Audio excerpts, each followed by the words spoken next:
Hi everyone and welcome to Perima's Kitchen. I am Selena, my daughter is Shivaya, and Shivaya and I are cooking up some lamb kaliya today.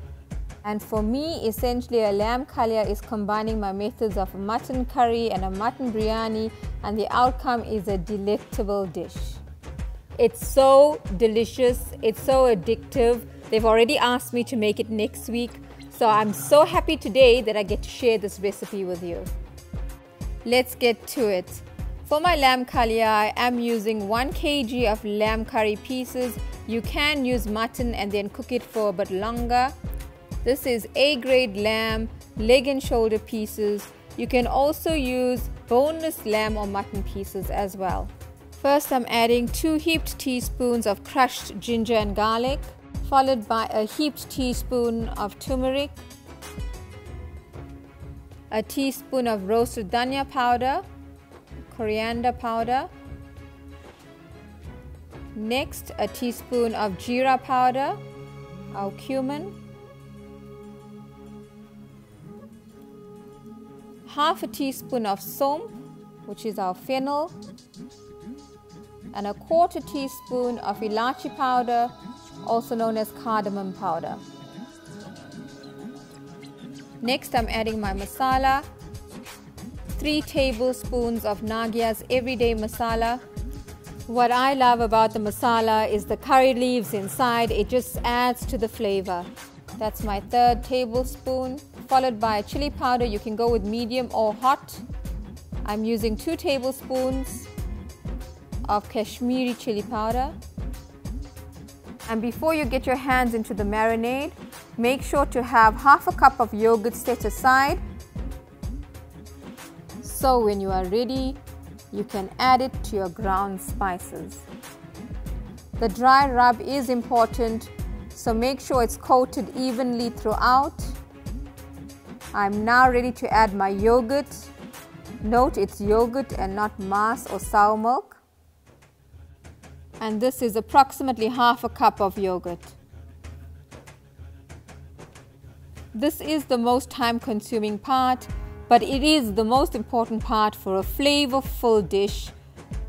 So don't skip it. Massage all of that spices and yogurt into your lamb or mutton. And once you've adequately mixed it, you can set it aside and let it rest overnight or at least an hour prior to cooking. Let's move on to the base of our kaliya. I've added less than half a cup of oil, 2 fresh stems of curry leaves, 2 green chilies. Give it a few seconds and then add some bay leaves. I am using fresh bay leaves. You can use dried bay leaves as well.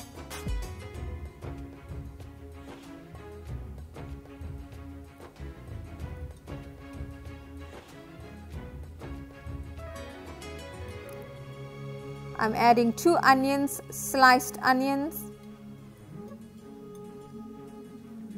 And I do cut my onions thicker. You can cut it thinner if you wish. It does all melt into your gravy anyway. Next, I'm adding my whole spices, a couple of sticks of cinnamon, star anise, and cardamon pods. That's elachi pods. Make sure to break your cardamom slightly so those flavors can be released easily. We did use a little bit of elachi, that's cardamom powder, in our marinade as well. But these are the pods that I've added to the base of the curry. And once your onions are translucent, we are now ready to add this beautiful lamb.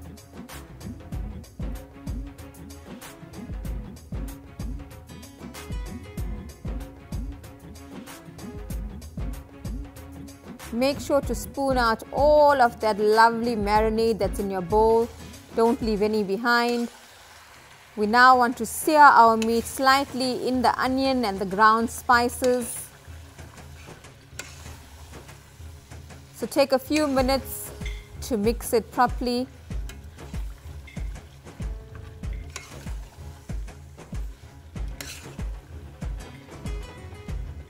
And when you are done mixing, we're going to let it simmer on a low to medium heat for approximately 25 minutes. And when we come back, we're going to add some salt.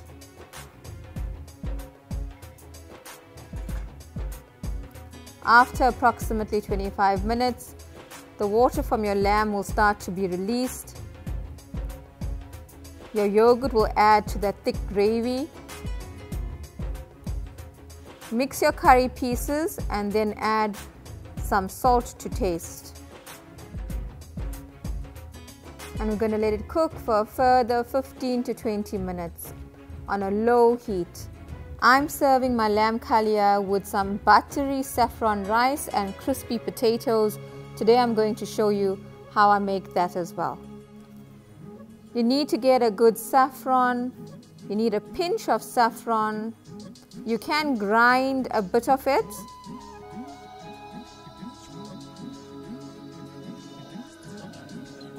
I just want a very subtle taste, so I'm adding a pinch.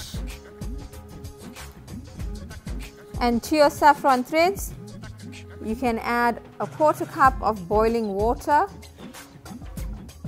We then can leave it to steep so it can release all its flavor.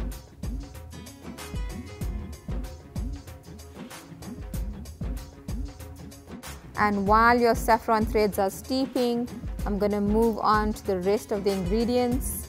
To a smaller pot, I've added a couple of sticks of cinnamon as well as a tablespoon of butter.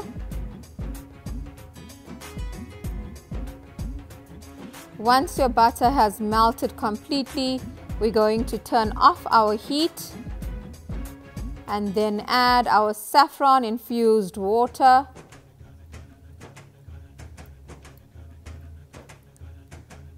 And this is basically the mixture that I will add to my basmati rice. I've parboiled 2.5 cups of long-grained basmati rice. I've added some salt as well as my saffron mixture. I'm going to top up with some boiling water and let it cook further. And you will end up with a beautifully fluffy, buttery, saffron infused rice. I've now drained out most of the water. I'm adding 3 large spoons of rice to a separate bowl. Saffron already has its own beautiful color, but I'm going to add to the color with some egg yellow. I've added a teaspoon of egg yellow. We'll mix it into all of that rice.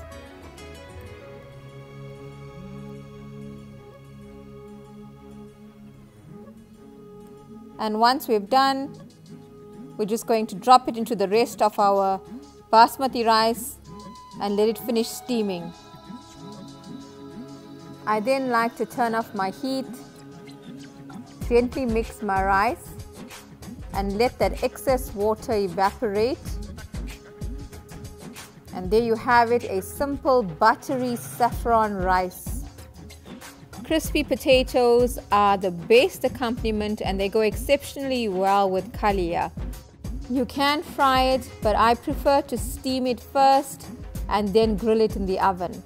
And that gives me a very fluffy inside and a crispy outside.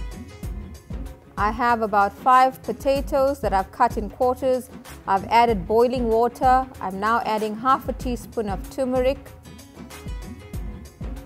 followed by some salt to taste.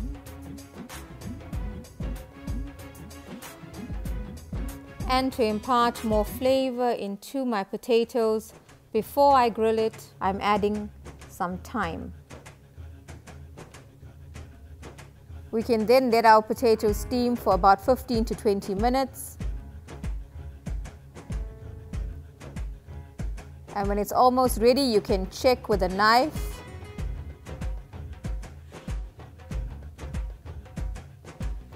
It's going in very easily.